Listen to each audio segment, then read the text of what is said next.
So hello everyone, welcome back to my channel. तो ये video होने वाली है जिसमें मैं डिस्कस करूंगा आपसे कि आप अपने इकोनॉमिक्स जैसे सब्जेक्ट को, जिनके पास भी इकोनॉमिक्स सब्जेक्ट है, चाहे वो कॉमर्स के स्टूडेंट है चाहे वो आर्ट्स के स्टूडेंट है, और कि कैसे बेटर बना सकते हो ताकि बोर्ड्स में आपके अच्छे मार्क्स आ जाए। ठीक है ना। और बहुत ही स्कोरिंग सब्जेक्ट है, बहुत ही ईजी सब्जेक्ट है, बस एक बार आपको अच्छे से उसको कवर करना आना चाहिए। ठीक है। तो ये वीडियो होने वाली है उन भाई बहनों के लिए भी जो अभी भी अपना सिलेबस कंप्लीट कर रहे हैं, उनके लिए भी होने वाली है जिन्होंने बिल्कुल भी अभी टच नहीं किया अपना सिलेबस, और उनके लिए भी होने वाली है जिन्होंने अपना सिलेबस तो कंप्लीट कर लिया बट अभी रिवीजन फेज में चल रहे हैं और कहीं ना कहीं उनके प्री बोर्ड में भी कम मार्क्स आए हैं। भाई जितने भी स्टूडेंट हैं, जितने मेरे भाई बहन हैं जिनके कम मार्क्स आए हैं, बिल्कुल भी सबसे पहली बात तो रिग्रेट फील नहीं करना है। ठीक है। उस कम मार्क्स प्री बोर्ड में आने का कारण सिर्फ यही हो सकता है, या फिर तो आपकी रिवीजन अच्छे से नहीं हो पाया है। सिंपल सी बात है, अगर आपका रिवीजन, अगर आपने सिलेबस पूरा करा है और आपका रिवीजन अगर अच्छे से नहीं हो पाया तो प्री बोर्ड में मार्क्स आ ही नहीं सकते आपके अच्छे से। ठीक है। या फिर आप अपने सिलेबस को ही अभी कवर नहीं कर पा रहे हो, तो आपका रिवीजन भी ऑटोमेटिकली नहीं होगा, रिवीजन नहीं होगा तो मार्क्स कैसे आएंगे। ठीक है। तो आज इस वीडियो में मैं यही डिस्कस करूंगा। तो सबसे पहले उन सभी भाई बहनों के लिए है जो स्टार्टिंग में कर रहा हूँ, उन सभी के लिए जो एक्चुअल में अपना सिलेबस कंप्लीट कर चुके हैं और कहने का मतलब है कि सिलेबस तो कंप्लीट कर चुके हैं बट रिवीजन फेज में चल रहे हैं, तो उन्हें अपनी क्या स्ट्रेटेजी प्रॉपर बनानी चाहिए ताकि उनका रिवीजन भी जल्दी से कंप्लीट हो जाए। तो देखो भाई, आप अपना रिवीजन जो कर रहे हो, अगर आप रिवीजन लिख लिख के करते हो तो और भी ज़्यादा बेस्ट है। ठीक है। मतलब ऐसा होता है कि एक तो होता है सिर्फ ऐसी जस्ट ऊपर से रट्टा मारना और ये सब करना, और एक होता है उसको प्रॉपर लिख लिख के रिवाइज करना अच्छे से। लिख लिख के जितना आप रिवाइज करते जाओगे उतना ज़्यादा बेटर होते जाओगे। तो कोशिश करो कि जो भी आप कंसेप्ट को पढ़ रहे हो उसको लिख लिख के करो कवर अप। दूसरी चीज़ ये है कि जब भी आप अपने अगर रिवीजन फेज में हो तो ग्राफ वगैरह की practice please please humble request है, अपने बड़े भाई समझ के ये रिक्वेस्ट मान लो कि उसको लिख के मतलब उसको प्रॉपर बनाया करो यार। मैं भी यही करता था जब मैं 11th क्लास में था। मैं क्या काम करता था, बस ग्राफ ऊपर से देख लिए, और जब मैं अपना एग्जाम देने जाया करता था बिल्कुल माइंड से रन ऑफ, मतलब कुछ दिमाग में आ ही नहीं रहा कि वो ग्राफ बनेगा कैसे, अगर हम झगड़म पता नहीं कैसे कैसे करके आता था, मार्क्स कट जाते थे मेरे वहाँ पे। तो कोशिश करो जो भी आपके ग्राफ है, चाहे वो आपका कोई सा भी सब टॉपिक हो, कोई सा भी चैप्टर का आप रिवीजन कर रहे हो, जिसमें भी ग्राफ आ रहा है, जिसमें भी आपके टेबल वगैरह आ रहे हैं, उनको प्रॉपर्ली आप बना बना के देखो, तभी हो पाएगी चीजें। ठीक है। आपका सिलेबस पूरा हो गया, वेल एंड गुड। आप रिवीजन कर रहे हो, रिवीजन को जितना ज्यादा लिख लिख के करोगे उतना ज्यादा बेस्ट रहेगा आपके लिए। दूसरा, जैसे आप रिवीजन करते जा रहे हो अभी अपने रिवीजन पे फोकस करो। ठीक है।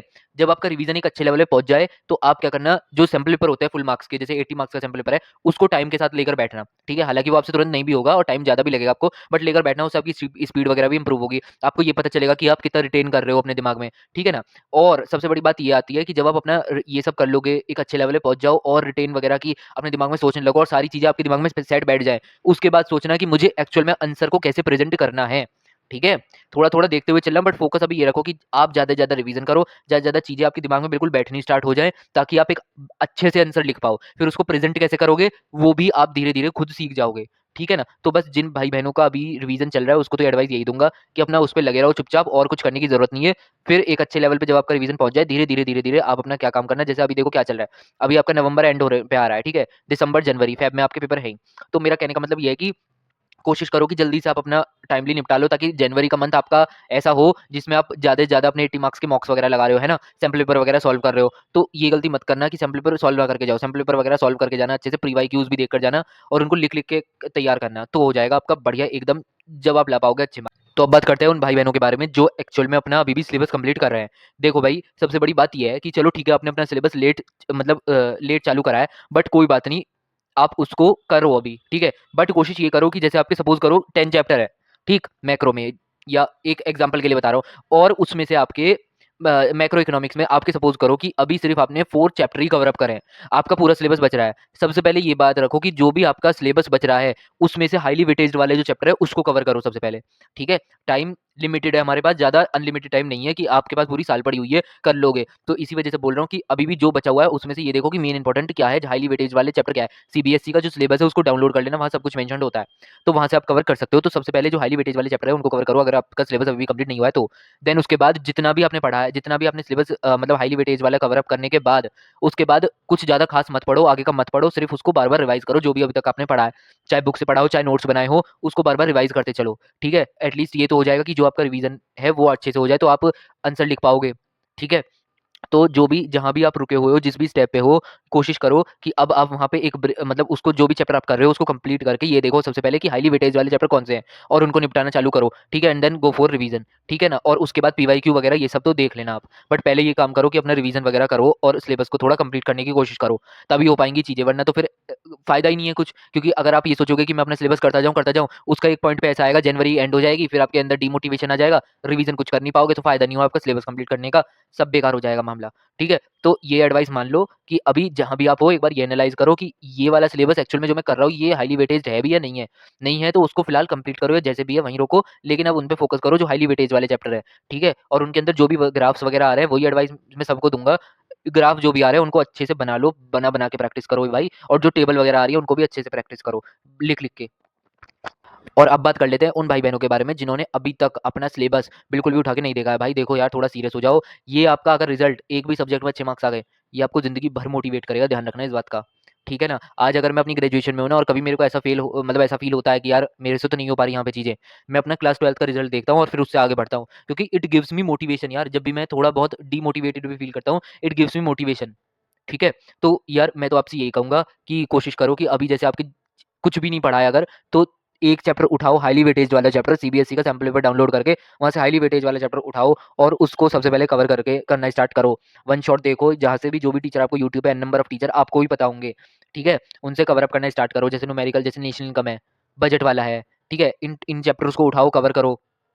और इंडियन इको में जैसे प्राइवेटाइजेशन और लिबरलाइजेशन, ग्लोबलाइजेशन हो गया, मतलब इस तरीके से जो भी हाईली वेटेज वाले हैं, उनको उठाओ और कवर करना स्टार्ट करो, ठीक है? और ज़्यादा अभी ये काम करो कि जो हाईली वेटेज्ड है सिर्फ़ उसको पढ़ो, उसमें भी जो ग्राफ वाले पोर्शन है और जो टेबल वगैरह है उनको अच्छे से आप बना-बना के देखो, ठीक है ना? और यही है कि भाई थोड़ा पढ़ लो बट उसको ज़्यादा रिवाइज़ करो, ज़्यादा अपने माइंड में बिठाने की कोशिश करो, तब हो पाएँगी चीज़ें। और ऐसा नहीं है, अभी भी टाइम है बट लिमिटेड टाइम है, आप कर सकते हो, बहुत अच्छा कर सकते हो, ठीक है? तो मैं तो बस यही एडवाइस दूँगा कि देखो यार यही टाइम है, मेहनत कर लो। अगर ये ऐसे सब्जेक्ट में अगर आप नहीं कर पा रहे हो जो बहुत स्कोरिंग सब्जेक्ट है और बहुत ईज़ी सब्जेक्ट है, तो फिर तो भाई बेकार है गाड़ी, ठीक है? तो अपना बड़ा भाई समझ के, अपना दोस्त समझ के ये बात मान लो कि एटलीस्ट यार बुक लेके बैठो और कवर करना स्टार्ट करो। और सबसे बड़ी बात ये है कि अपने जो भी मेरे बहन भाई प्री बोर्ड के मार्क्स से डिमोटिवेट हो रहे हैं, प्लीज़ मत होना।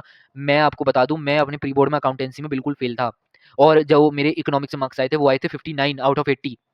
और जबकि मेरे बोर्ड्स में आउट ऑफ 100 में से 95 आए थे इको में, ठीक है? तो भाई डिमोटिवेट ज़रा भी मत हो, मैं बिल्कुल नहीं हुआ था, अपनी तारीफ़ नहीं कर रहा, बट ये बात मैं बता रहा हूँ। उसका रीज़न ये था क्योंकि मेरे को पहले से ही मेरे टीचर ने बताया था कि अभी शायद तुम्हारा सिलेबस कंप्लीट नहीं हुआ है या फिर अभी तुम्हारा रिवीजन नहीं हुआ है, इस वजह से ऐसा हो रहा है। बट अभी भी टाइम है, रिवाइज़ जितना ज़्यादा कर लोगे उतना ज़्यादा अच्छे से लिख पाओगे, उतना ज़्यादा चीज़ें रिटेन हो पाएँगी, तो आंसर लिख पाओगे, ठीक है ना? तो यही मैंने किया था कि रिवाइज़ बहुत ज़्यादा किया था, तब जाके वो मेरे दिमाग में सेट होना स्टार्ट हुई थी, ताकि मैं कहीं से भी क्वेश्चन आया तो मैं तुरंत उसका पकड़ लूँ कि हाँ, ये इस कांसेप्ट से आ रहा है। अरे ये टॉपिक तो मैंने वहाँ पढ़ा था, तुरंत आपके दिमाग में आएगा। वो कॉपी का बिल्कुल निकल के आ जाएगा कि हाँ, ये पेपर था, इस पेपर में मैंने लिबरलाइज़ेशन, प्राइवेटाइज़ेशन वाली हेडिंग डाली हुई थी, उसके 4 पॉइंट थे। इस तरीके से इस लेवल की जो आपका रिवीज़न है, वो हो जाए तो कमाल ही हो जाएगा बिल्कुल, ठीक है ना? तो इस वीडियो में बस इतना ही, जिसमें मैंने आपको बताया कि भाई डिफरेंट स्टेजेज़ में जो भी स्टूडेंट है, जो भी मेरे बहन-भाई हैं, वो वहाँ से कैसे आगे निकल सकते हैं, ठीक है? और ऐसी वीडियो आती रहेंगी, तो प्लीज़ यार सब्सक्राइब कर लेना और लाइक कर देना अगर वीडियो थोड़ी-सी भी हेल्पफुल लगे, और जो भी आपकी क्वेरी है कमेंट में ज़रूर बताना, और इंस्टा पे आप मेरे को कॉन्टैक्ट कर सकते हो। जो भी आपको हेल्प चाहिए, कैसी भी हेल्प चाहिए, तुरंत मेरे को बोलो, आपके आगे आ जाएगी वो हेल्प आपकी, जो भी है उसका सॉल्यूशन मैं दूँगा। बस यार अपना मेहनत करके लग जाओ, अब ज़्यादा टाइम नहीं बचा है, ठीक है ना? यही टाइम है यार, उसके बाद तो फिर ये समझ लो आपको मज़े ही मज़े हैं, ठीक है ना? प्राउड फ़ील करना है बहुत ज़्यादा लेवल का, तो उसके लिए मेहनत आज करनी पड़ेगी आपको, ठीक है? सो बाय-बाय, टेक केयर, और डिमोटिवेट ज़रा भी मत हो, ये बहुत क्रूशियल टाइम चल रहा है। फ़ोकस, फ़ोकस, सिर्फ़ और फ़ोकस, और कुछ नहीं, सिर्फ़ फ़ोकस कर लोगे काम बन जाएगा आपका, ठीक है? ये मत सोचो मेरा कॉम्पिटिटर क्या कर रहा है, मेरा कॉम्पिटिटर, ऐसी माइंड में बहुत सारी बातें आती हैं। जब मैं अपनी क्लास 12th में था, मेरे माइंड में बहुत सारी बातें आती थी, यार उनका तो सिलेबस पूरा हो गया होगा, उन्होंने तो बढ़िया कर लिया होगा, उनके तो प्री बोर्ड में मार्क्स बहुत अच्छे आए हैं। भाई ये सब बंद करो, इनको पीछे की तरफ छोड़ दो कहीं और अपना फ़ोकस लगा दो पूरा पढ़ाई पे। अगर आप इस वक़्त अपना रिवीज़न कर रहे हो, अपनी गलतियों को फाइंड आउट कर रहे हो, definitely you will succeed, you will definitely gain wonderful marks, to be honest भाई, ठीक है? So bye bye, take care.